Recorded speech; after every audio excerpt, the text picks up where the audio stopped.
The private jet tilted hard to the left, and Amelia Foster's stomach dropped to her feet. She gripped the armrest of her leather seat as the cabin shook with a violence she had never experienced before. The overhead compartments rattled. Her laptop slid off the tray table and crashed to the floor. Through the small oval window she could see nothing but gray, a thick blanket of storm clouds that had swallowed the plane whole. "Ladies and gentlemen, please remain calm." The pilot's voice crackled through the speaker, but there was something wrong with his tone. It was too tight. Too controlled. "We are experiencing severe turbulence. Please fasten your seatbelts and remain seated." Amelia was already buckled in. Her fingers fumbled to pull the strap tighter across her lap.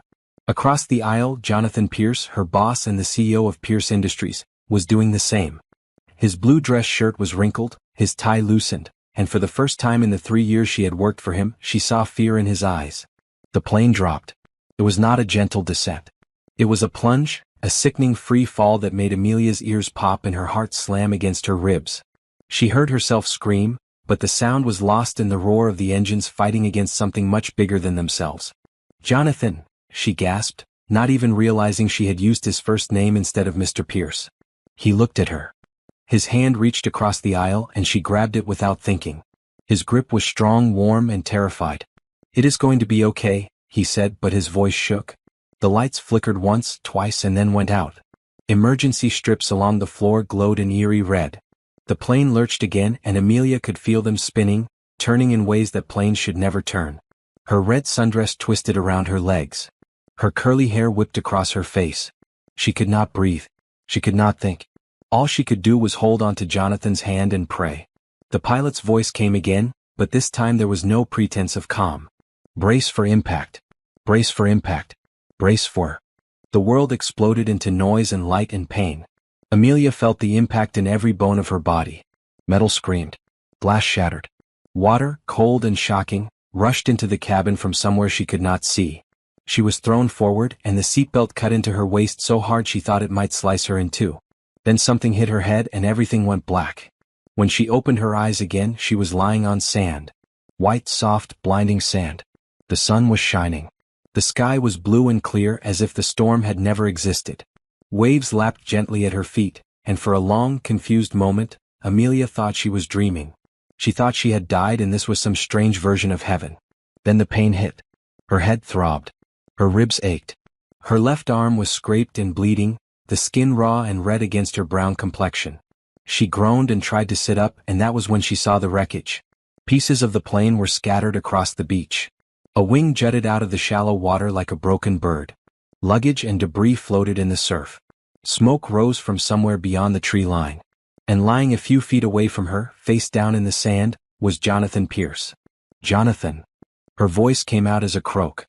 She crawled toward him, ignoring the pain in her body. "Jonathan, wake up." She turned him over and her heart nearly stopped.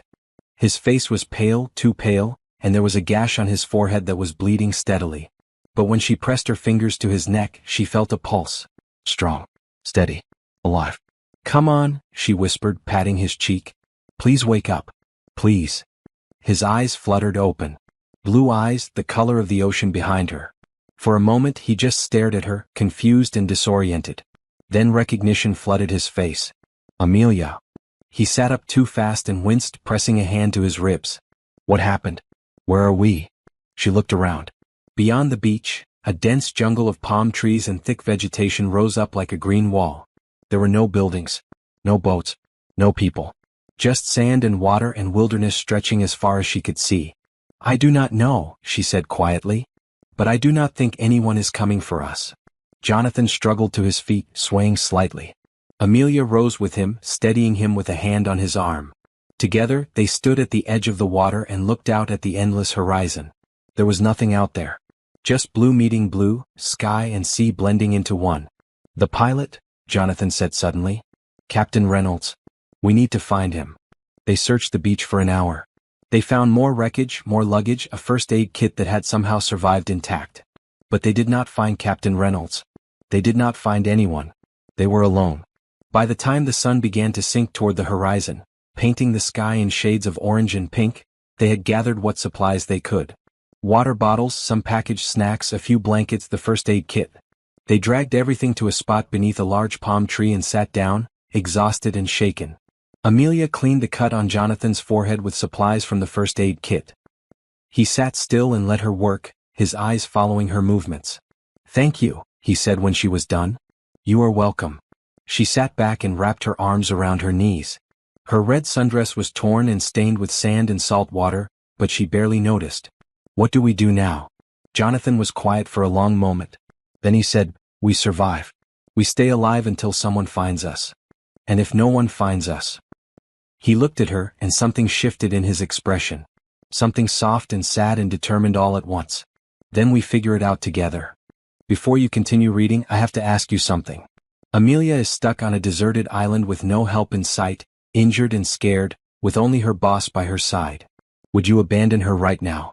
Would you leave without knowing if she makes it?" If you want to see what happens to Amelia and Jonathan, please subscribe to this channel and turn on notifications so you do not miss a single chapter. Drop a comment below and tell me, do you think they will survive? Do you think love can grow in the middle of disaster? Let me know your thoughts. The night came slowly and with it came the cold. Amelia had not expected that. She had thought tropical islands were supposed to be warm all the time. But without the sun, with the ocean breeze blowing across the beach, she found herself shivering beneath the thin blanket she had wrapped around her shoulders. Jonathan noticed. He always noticed things even when she wished he would not. He moved closer to her without a word and draped his own blanket over both of them, pressing his shoulder against hers. "Body heat," he said simply. "It is the most efficient way to stay warm." She nodded, too tired to argue, too grateful to question it.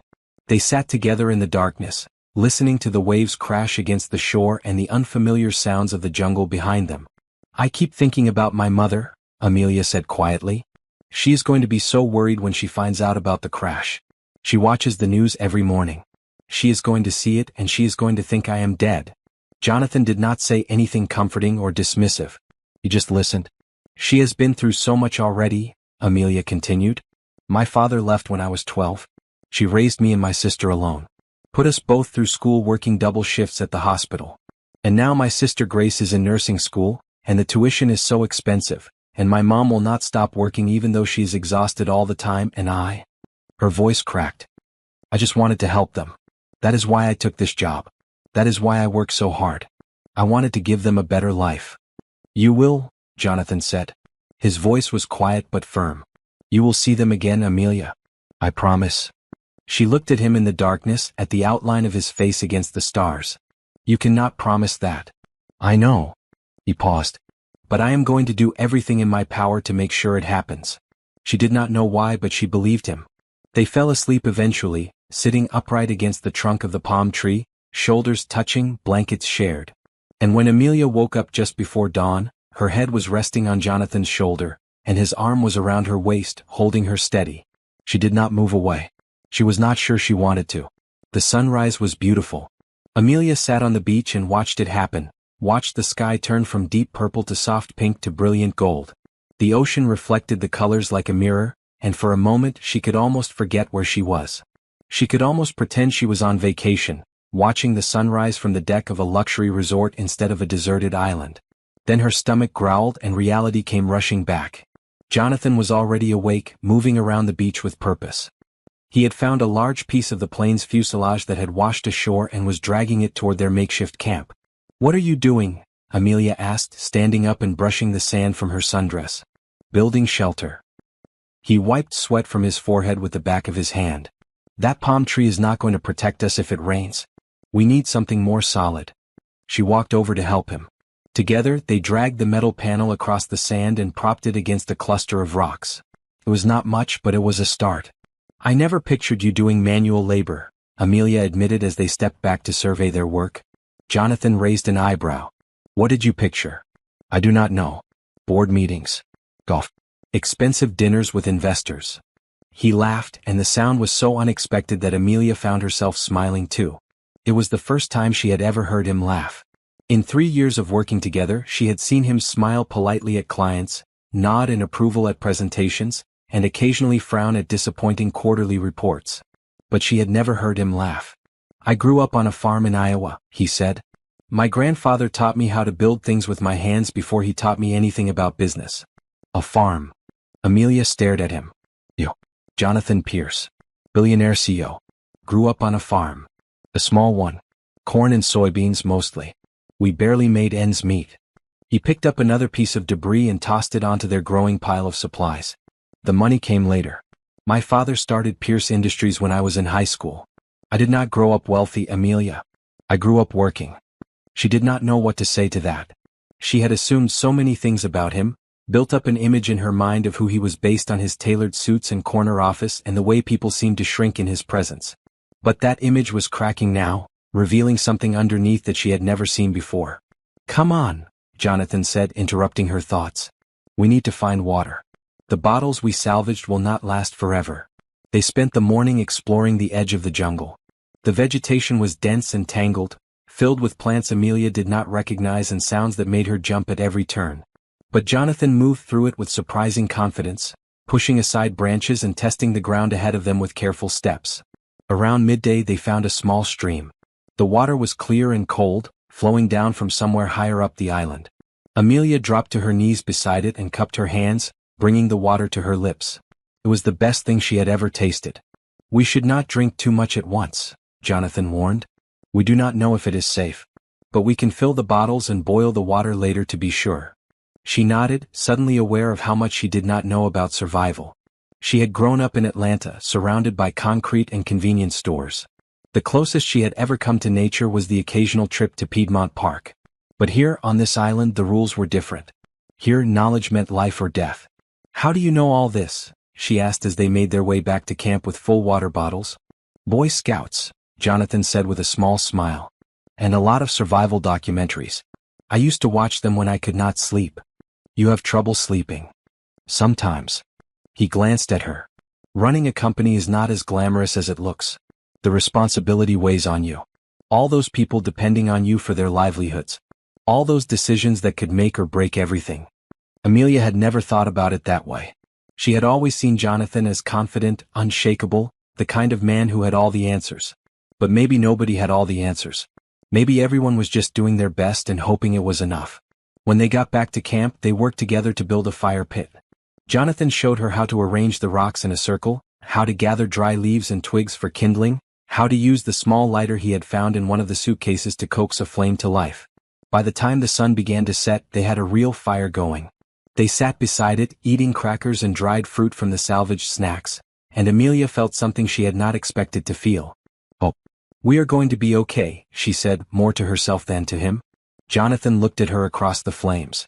The firelight played across his face, highlighting the cut on his forehead and the stubble on his jaw and the way his eyes softened when he looked at her. Yes, he said. We are. That night, they slept under the metal shelter, side by side on the sand with their blankets spread beneath them. And when Amelia woke up in the middle of the night, startled by some distant animal sound, Jonathan's hand found hers in the darkness. It is okay, he murmured, still half asleep.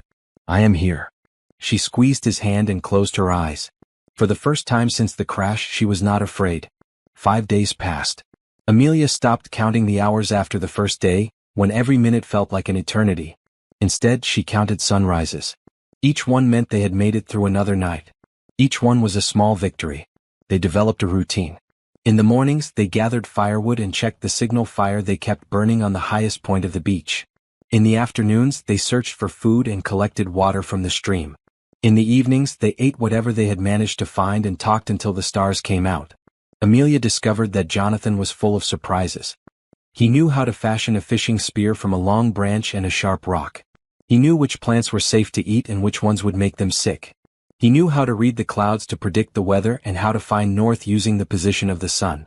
You are like a walking survival guide, she told him one afternoon as he showed her how to weave palm fronds into a basket for carrying fruit. He smiled, but there was something sad in his eyes. I always thought I would need these skills someday. I just did not expect it to be like this. What do you mean? He was quiet for a moment, his fingers working the palm leaves with practiced ease. I used to imagine running away, disappearing somewhere nobody could find me, starting over. Amelia set down the leaves she was holding. Why? Because I was lonely. He said it simply without self-pity, just stating a fact. I have everything money can buy, Amelia. Houses, cars, private jets. But I do not have anyone who sees me as anything other than a source of income or a stepping stone to success. People want things from me. They always want things. I do not want anything from you, she said quietly. He looked at her, and his eyes were so blue and so open that she felt like she could fall into them. I know. That is why I like being around you. She did not know how to respond to that. So she just picked up her palm fronds and kept weaving, but her heart was beating faster than it should have been. That evening, Jonathan caught 2 fish in the shallow tide pools at the edge of the beach. Amelia watched him wade into the water in his rolled-up pants, patient and focused, waiting for just the right moment to strike. When he emerged with the fish held high, water dripping from his hair and a triumphant grin on his face, she laughed out loud. Look at you, she said. The mighty hunter. Mock me all you want. He walked up the beach toward her, still grinning. You are going to be very happy when you taste these. He was right. She was. They cooked the fish over the fire, using sticks as skewers and sea salt that had dried on the rocks. It was the best meal Amelia had ever had. Not because the fish was particularly special, but because they had caught it themselves. Because they were alive to eat it. Because they were together. Tell me something about yourself that nobody knows, Jonathan said as they sat by the fire, picking the last bits of fish from the bones. Amelia thought about it. When I was a little girl, I wanted to be a marine biologist. I was obsessed with dolphins. I had dolphin posters on my walls, dolphin stuffed animals on my bed, dolphin everything. What happened? Life happened. She shrugged. My dad left. My mom needed help. There was not time for dreams anymore, just survival. And then I got older and practical seemed more important than passionate. It is not too late, you know? She looked at him. For what? For dreams. His voice was gentle. It is never too late to want things for yourself, Amelia. She felt tears prick at her eyes, but she blinked them away. Your turn. Tell me something nobody knows about you. He stared into the fire for a long moment. Then he said, I have been in love exactly once in my life. And I never told her. Why not? Because I was afraid. He glanced at her, then back at the flames. I was afraid that if I told her, everything would change. That I would lose her. That she would see me differently. So I kept quiet and I watched her from a distance, and I told myself that it was enough. Was it? No. His voice was barely above a whisper. It was never enough. Amelia wanted to ask who the woman was. She wanted to know everything. But something held her back, some instinct that told her the answer might be more than she was ready to hear. So she just sat with him in the firelight, shoulder to shoulder, and let the silence speak for itself. On the 8th day it rained. Not the violent storm that had brought their plane down, but a gentle, steady rain that fell from gray skies and turned the sand to mud. Amelia and Jonathan retreated to their shelter, which had grown considerably since those first desperate hours. They had reinforced it with more pieces of wreckage, woven palm fronds into the gaps to keep out the wind, and lined the floor with soft leaves and salvaged seat cushions. It was not a palace, but it was home. They sat together and watched the rain fall, and Jonathan told her about his childhood. About his mother, who had died when he was 10. About his father, who had thrown himself into work to cope with the grief and had never really stopped. About the emptiness of their big house in the suburbs, where the silence was louder than any noise. That is why I work so hard, he said. Not because I love business. Because I do not know how to do anything else. It is all I have. Amelia's heart ached for him. She had always thought rich people had easy lives, that money could fix anything. But sitting here in this makeshift shelter, listening to Jonathan talk about loneliness that no amount of money could cure, she realized how wrong she had been. You have more than work, she said softly. He looked at her. What do I have? You have kindness. You have intelligence. You have patience. She reached out and touched his hand. You have me. The words hung in the air between them. Amelia felt her cheeks grow warm and she started to pull her hand back, but Jonathan caught it. His fingers intertwined with hers and he held on tight. You mean that, he said. It was not a question. Yes. He lifted her hand to his lips and pressed a gentle kiss to her knuckles. It was such a small gesture, but it made her heart race like nothing else ever had. Tell me about your family, he said, still holding her hand. Tell me everything. So she did. She told him about her mother, Nicole, who worked as a nurse and had the biggest heart of anyone Amelia had ever known. She told him about her sister, Grace, who was 23 and in her second year of nursing school, following in their mother's footsteps. She told him about their tiny apartment in Atlanta, where the 3 of them had lived for years, making do with what they had and dreaming of something better. Grace is going to be an amazing nurse, Amelia said, pride warming her voice. She is so smart and she cares so much. But the tuition is killing us. I have been sending money home every month, but it is never enough. My mom keeps taking extra shifts and I keep telling her to stop, but she will not listen. Why did you not say anything? Jonathan's voice was gentle, not accusatory. I could have helped. Amelia shook her head. I did not want to be that person. The employee with her hand out, asking for special treatment. I wanted to earn everything on my own. There is no shame in accepting help, Amelia. I know that now. She squeezed his hand. Being here, surviving with you, has taught me that. Sometimes we need other people. Sometimes leaning on someone is not weakness. It is just human. Jonathan was quiet for a moment. Then he said, when we get off this island, I want to help your family. Not as your boss. As your friend. Please let me. She hesitated, old habits rising up inside her. But then she thought about her mother's tired eyes. Her sister's stress. The weight that had been pressing down on all of them for so long. Okay, she said. Thank you. Thank you for letting me. The rain continued to fall as the sky grew dark. They lit a small fire inside the shelter, carefully vented so the smoke could escape, and huddled together for warmth. Jonathan pulled out a slightly damp deck of cards he had found in one of the suitcases, and they played game after game as the night wore on. Go fish, Amelia said for the third time in a row. Jonathan groaned and drew from the pile. You are cheating. I do not know how, but you are definitely cheating. I would never. She grinned and laid down another set of matching cards. I am just naturally talented. At lying, apparently. At winning. He laughed, that real laugh she was coming to love, and threw his remaining cards at her. They scattered across the leaves and Amelia laughed too, catching them as they fell.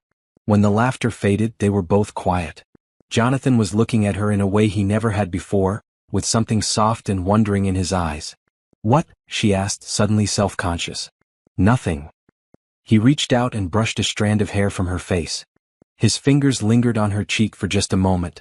I just like seeing you smile. You should do it more often. So should you. He smiled then, a real smile that lit up his whole face. I will work on it.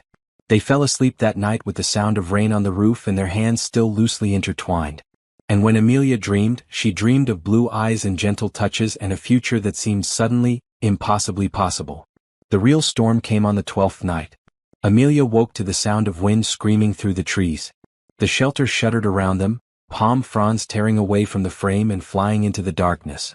Rain poured down in sheets so thick she could barely see a foot in front of her face. Jonathan. She reached out in the dark and found his arm.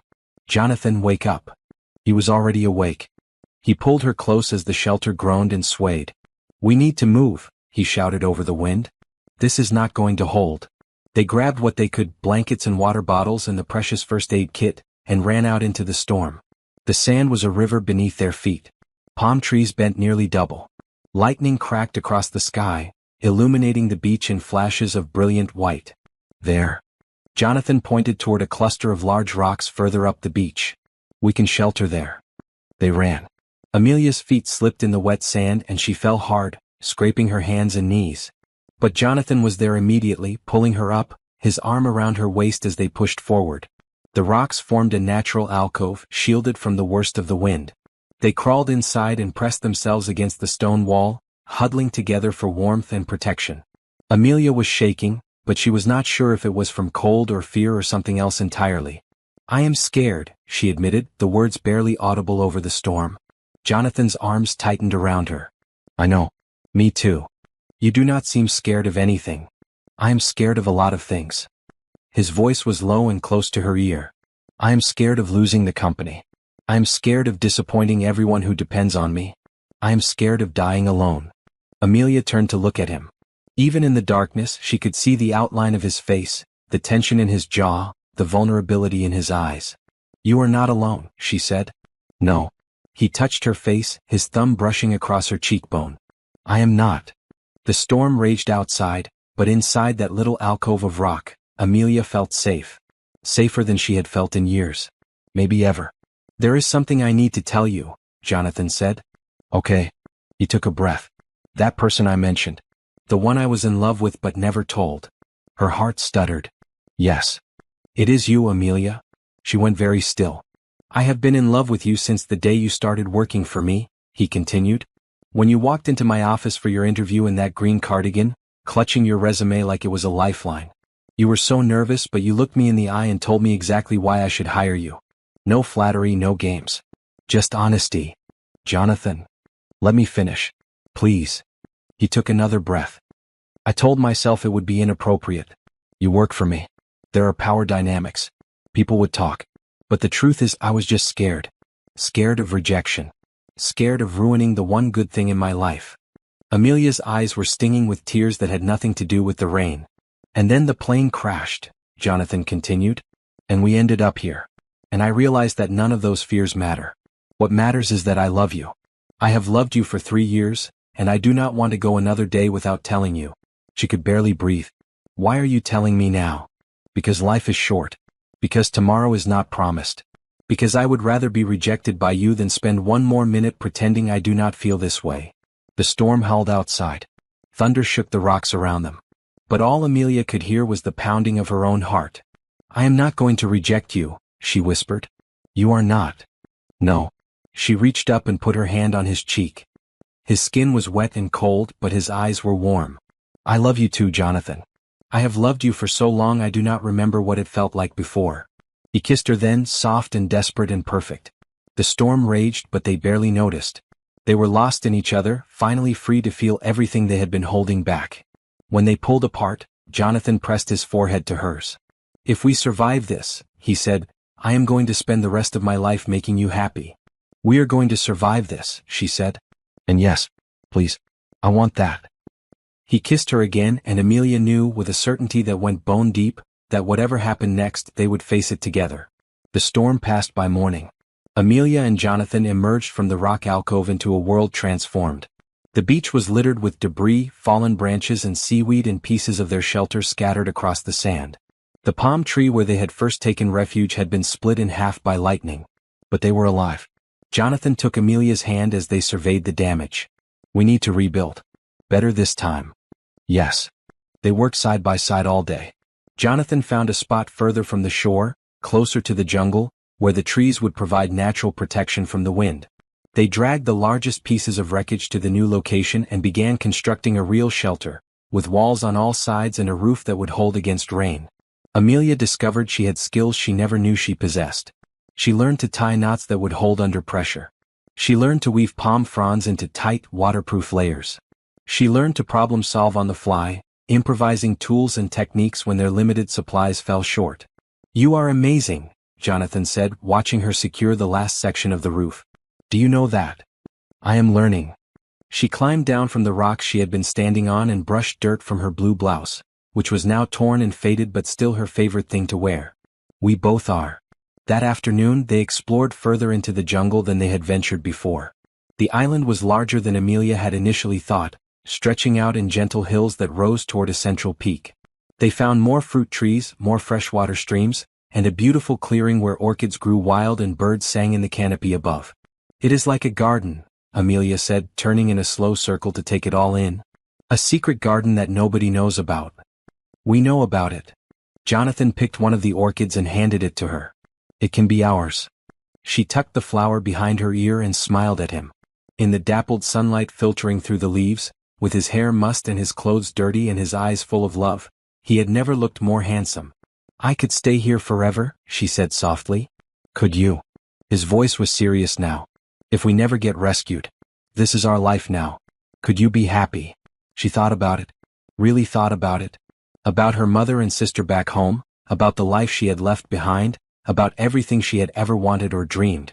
Then she looked at Jonathan and the answer was simple. Yes, she said. As long as I am with you. He pulled her into his arms and kissed her, and she felt it in every cell of her body. This was real. This was right. This was the future she wanted, no matter what form it took. I hope you are still with me. I hope you have not left Amelia and Jonathan alone on this island. Because they need you now more than ever. They have found love, but they have not found rescue. Subscribe if you have not already, and turn on notifications so you can see what happens next. Comment below, do you think they will ever be found? Do you want them to be found? Or would you want them to stay in their secret garden forever? I am reading every comment and I cannot wait to hear from you. Over the next few days their new life took shape. They built a proper bed inside their shelter, raised off the ground to keep away from insects, padded with soft leaves and covered with salvaged blankets. They created a cooking area outside with a fire pit ringed by stones and a makeshift grill made from airplane metal. They even built a storage system, shelves made from driftwood where they could keep their supplies organized and dry. "This is not so bad," Amelia said one evening as they sat outside their shelter and watched the sunset. "If I did not know better, I would think we were on some kind of rustic vacation." Jonathan laughed. "A very rustic vacation. With no room service. And no Wi-Fi. That might be the best part." She leaned her head on his shoulder. "No meetings. No deadlines. No one expecting anything from us except to just be. Is that what you want?" His voice was gentle. "To just be. I want to be with you. Everything else is details." He kissed the top of her head. "Then that is what we will do. Be together. Figure out the details as they come." They had stopped talking about rescue as something certain. It was still a hope, still a possibility they kept alive with their signal fire and their optimism. But it was no longer the only thing they were living for. They had found something precious in this strange, unexpected situation. Each other. "Tell me what you want," Jonathan said one night as they lay in their makeshift bed, staring up at the roof of their shelter. "If you could have anything in the world." Amelia thought about it. "I want my family to be okay. I want my sister to finish nursing school without the stress. I want my mom to retire and rest. What about for yourself?" "I want to be loved." She turned to look at him. "Really loved? Not because of what I can do for someone but just because of who I am." He reached out and brushed his fingers across her face. "You are loved, Amelia. You are so loved." "I know." She smiled and leaned into his touch. "That is why I have everything I want. 3 weeks on the island." Amelia marked it with a notch on a piece of driftwood she had turned into a calendar. 21 days. It felt longer and shorter at the same time, like time had lost all meaning in this place where the only rhythm was sunrise and sunset. She had changed. She could feel it in her body, stronger now from all the physical work. She could feel it in her mind, clearer without the constant noise of the outside world. And she could feel it in her heart, fuller than it had ever been. Jonathan had changed too. The rigid, controlled CEO she had known for 3 years had been replaced by someone softer, more open, more real. He laughed easily now. He talked about his fears and his dreams without hesitation. He told her he loved her at least 5 times a day, and he never seemed to tire of hearing her say it back. One afternoon they were sitting by the stream, filling their water bottles, when Jonathan said something that took her breath away. "I want to marry you." Amelia's hands went still on the bottle she was holding. "What?" "When we get off this island." He turned to face her, his expression serious. "When we get back to the real world. I want to marry you, Amelia Foster. I want to spend the rest of my life with you." "Jonathan, we have only been." She struggled to find the right words. "This is so new. And everything is different here. What if it does not last?" He finished her thought. "What if we get back to civilization and reality sets in and everything falls apart?" "Yes." He took her hands in his. "That is a risk I am willing to take. Because I would rather have 1 year with you, 1 month, 1 day than a lifetime without you." Tears spilled down her cheeks. "I do not know what to say." "Say yes. Or say no. Or say you need time to think. Any answer is okay, Amelia. I just needed you to know how I feel." She looked at him, this man who had turned her world upside down, who had shown her what love could be when it was real and true and brave. "Yes," she said. His face lit up. "Yes. Yes, I will marry you." She was laughing and crying at the same time. "Yes, Jonathan Pierce, I will marry you." He pulled her into his arms and kissed her, and she felt like she was flying, soaring above the treetops and the clouds and the whole wide world. "I do not have a ring," he said when they finally pulled apart. "I am sorry. I know that is traditional." "We are not exactly traditional." She wiped her eyes and smiled. "Besides, you gave me something better than a ring." "What?" "Hope." She took his face in her hands. "You gave me hope, Jonathan. When everything was falling apart, when the plane was going down and I thought I was going to die, you gave me your hand and told me it was going to be okay. And then you spent every day proving it." "I love you," he said, and his voice cracked on the words. "I love you too." They stayed by the stream for hours talking about the future. About the wedding they would have, small and intimate with only the people who mattered. About the life they would build together, wherever and however it unfolded. About Amelia's family, who Jonathan insisted on meeting as soon as possible. "Your mother is going to hate me," he said. "Why?" "Because I am the guy who crashed a plane and stranded her daughter on a deserted island." Amelia laughed. "My mother is going to love you." She has been waiting for someone to take care of me for years. I will spend the rest of my life taking care of you. I know you will." That night they danced. There was no music except the sound of the waves and the wind in the trees, but they did not need any. Jonathan held her close and swayed gently, his hand warm on her back, his heartbeat steady against her cheek. And Amelia closed her eyes and let herself be happy, truly happy, for the first time in as long as she could remember. A month passed. The island had become their world and they had made it their own. They knew every path through the jungle, every fruit tree, every stream and tide pool. They had names for the birds that visited their camp each morning. They had a favorite spot on the beach where they watched the sunset every evening. And they had each other. That was the most important thing. But they had not stopped hoping for rescue. Every day they tended the signal fire.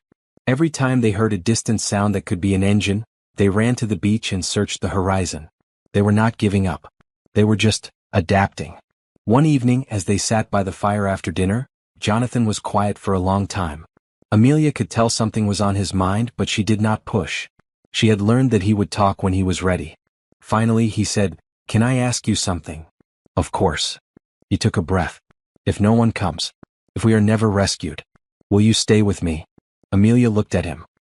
His face was serious, almost nervous, as if he was afraid of her answer. And she understood why. Because the question was not really about the island. It was about everything. It was about whether this love they had found was real enough to last forever, even when forever meant something different than they had planned. "Yes," she said without hesitation. "I will stay with you."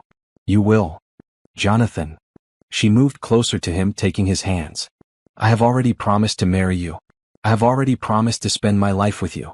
Whether that life happens in a penthouse in New York or a hut on this island does not change anything. You are my home now. Wherever you are, that is where I want to be." He pulled her into his arms and held her tight. She could feel him shaking slightly and she realized he was crying. "I was so afraid," he whispered, "that when you really thought about it you would change your mind. That you would realize you deserved better than a life with no guarantee of rescue. There are no guarantees in life, period." She pulled back to look at him. "We could have stayed in our regular lives and been hit by a bus tomorrow. At least here, at least with you, I know I am exactly where I am supposed to be." He kissed her forehead, her cheeks, her lips. "I do not deserve you. You deserve everything good in this world, Jonathan Pierce. And I am going to spend the rest of my life making sure you believe that." They stayed up late that night, talking about what their life could look like if rescue never came. They would build a bigger shelter, something with multiple rooms. They would figure out how to fish more efficiently, how to preserve food, how to prepare for storms. They would create a life that was sustainable and comfortable and full of love. And if rescue did come, they would carry this experience with them forever. The lessons they had learned. The strength they had found. The love that had bloomed in the most unlikely place. "Either way," Jonathan said as they finally lay down to sleep, "we win." "Yes," Amelia agreed, curling into his side. "Either way we win." It was day 42 when they saw it. Amelia was at the stream, filling water bottles, when she heard Jonathan shouting her name. His voice was urgent, excited, unlike anything she had heard before. She dropped the bottles and ran.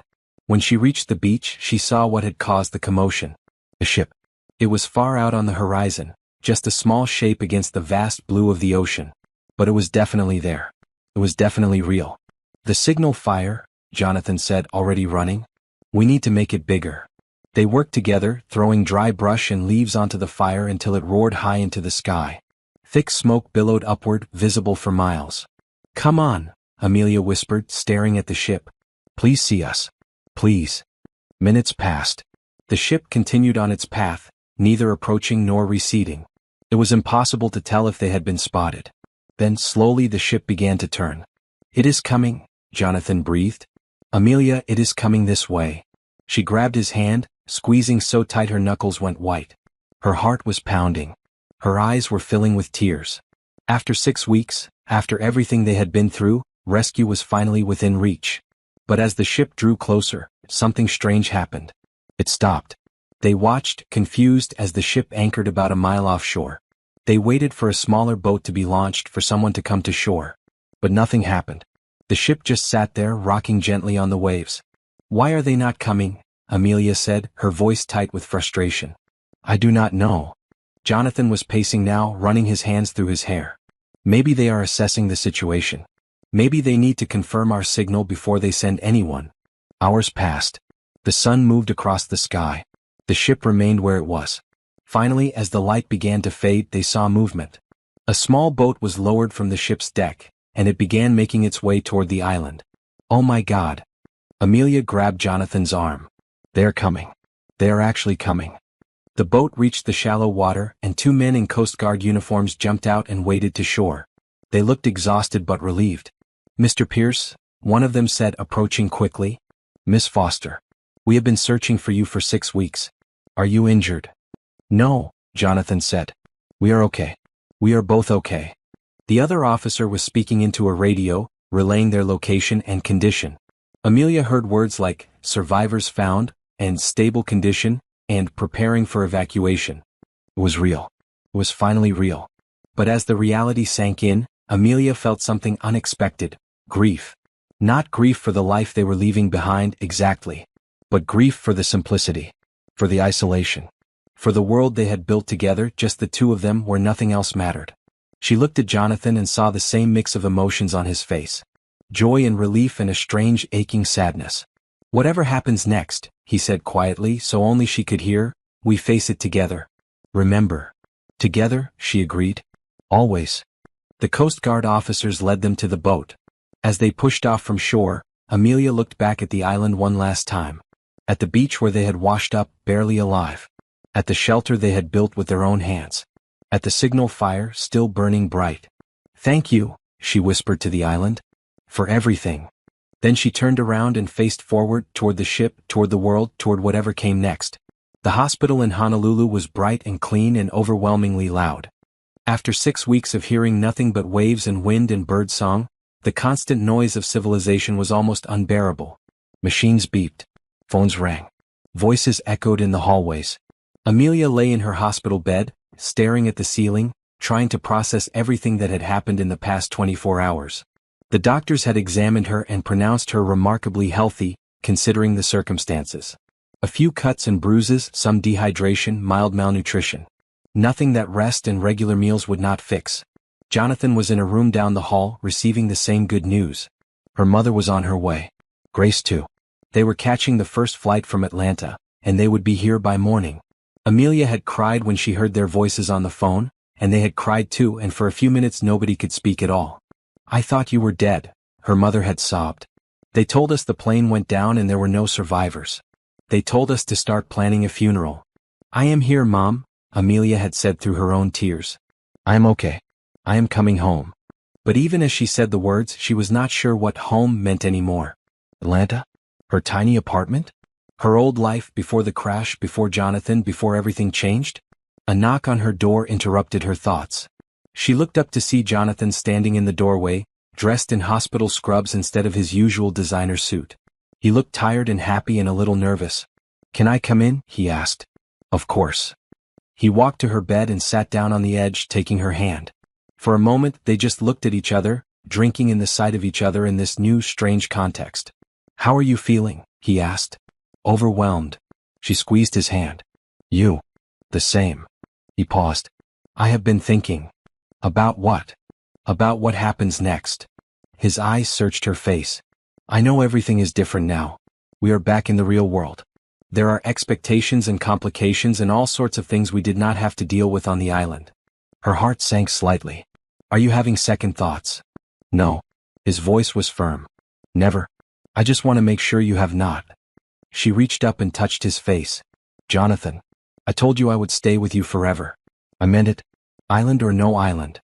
Relief flooded his features. I want to introduce you to my father.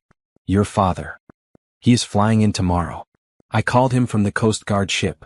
Jonathan smiled. I told him I was engaged. He is extremely excited to meet you. Oh. Amelia blinked. That is fast. Too fast. His smile faltered. I'm sorry. If you need more time. No. She shook her head. It is not too fast. It is just. I never thought I would be meeting the father of a billionaire CEO the day after being rescued from a deserted island. He laughed and the tension broke. When you put it that way, it does sound a bit ridiculous. A bit. But that is our story. He leaned forward and pressed his forehead to hers. Ridiculous and impossible and absolutely perfect. Yes, she agreed. Absolutely perfect. The next few days were a blur. Jonathan's father, Thomas Pierce, arrived on a private jet and swept into the hospital like a force of nature. He was a tall man with silver hair and the same blue eyes as his son, and he immediately pulled Amelia into a hug that left her breathless. "Thank you," he said gruffly, "for keeping my son alive." "He kept me alive too," she replied. "We saved each other." Thomas pulled back and looked at her appraisingly. Then he smiled. "I can see why he loves you." Amelia's mother and sister arrived shortly after. Nicole Foster was a petite woman with the same warm brown skin and kind eyes as her daughter, and she cried all over again when she saw Amelia in person. Grace hung back at first, still processing the shock of her sister being alive, but eventually she joined the hug too. "Do not ever do that again," Nicole said sternly, holding Amelia's face in her hands. "Do not ever let me think you are dead." "I will do my best, Mom." The families met over dinner that night, at a restaurant with ocean views that made Amelia feel both nostalgic and grateful. Jonathan sat beside her, his hand resting on her knee under the table, grounding her through the chaos of introductions and conversations. "I want you to know," Jonathan said, addressing Nicole directly, "that I love your daughter more than anything in this world. And I want to take care of her and your whole family." Nicole's eyes narrowed slightly. "Take care of how?" "Grace's nursing school tuition. Your retirement. Anything you need." He held up a hand when Nicole started to protest. "Please. It is not charity. It is not pity. It is just family helping family. That is what we do when we love someone." Amelia watched her mother struggle with this. Nicole Foster had spent her whole life working hard and asking for nothing from anyone. Accepting help went against every instinct she had. But then Nicole looked at Amelia, at the happiness radiating from her daughter's face, at the way Jonathan held her hand like she was the most precious thing in the world. "Okay," Nicole said finally. "Thank you. I accept." Grace let out a little cheer and hugged Jonathan so hard he nearly fell off his chair. Thomas laughed out loud. And Amelia felt her heart expand to twice its size, filled with love for these people who were now, against all odds, becoming one family. They got married 6 months later. It was a small ceremony just like Amelia had always imagined. Her mother walked her down the aisle. Grace was her maid of honor. Thomas stood beside his son as best man. The guest list was fewer than 30 people, all of them loved ones, no business associates or society connections in sight. Amelia wore a simple white dress that made her brown skin glow. Jonathan wore a blue suit that matched his eyes. They exchanged vows they had written themselves, promises about partnership and perseverance and the kind of love that survives plane crashes and deserted islands. "I thought I lost everything when that plane went down," Jonathan said, his voice steady and sure. "But I found everything instead. I found you." "You asked me once if I would stay with you forever," Amelia replied. "I said yes then and I say yes now and I will keep saying yes for the rest of my life." The reception was held at a beautiful venue overlooking the ocean. There was dancing and laughter and more tears than anyone could count. Grace gave a speech that made everyone cry. Thomas gave a speech that made everyone laugh. And when Jonathan and Amelia had their first dance as husband and wife, the whole room fell silent, watching two people who had been through everything together move as one. Late in the evening, as the party wound down, Jonathan led Amelia outside to a quiet balcony. The stars were out, bright and clear, just like they had been on the island. "Happy?" he asked. "So happy." She leaned against him and sighed. "I keep thinking I am going to wake up and all of this will have been a dream." "It is not a dream." He wrapped his arms around her. "It is real. We are real." "I know." She turned to face him. "But sometimes I miss it. The island. The simplicity. Just you and me and nothing else." She smiled. "I know that sounds crazy." "It does not sound crazy." He kissed her forehead. "I miss it too sometimes. But we can have that simplicity whenever we want. We can go back to basics, strip away the noise, find each other again. Promise? Promise?" They stood there for a long time watching the stars, breathing in sync. And Amelia thought about how strange life was. How a terrible thing like a plane crash could lead to the most wonderful thing she had ever known. How fear could become courage, and loss could become gain, and a deserted island could become the birthplace of the greatest love story she had ever heard. "Thank you," she whispered into the night. "For what?" "For asking me to stay with you." Jonathan smiled and pulled her closer. "Thank you for saying yes."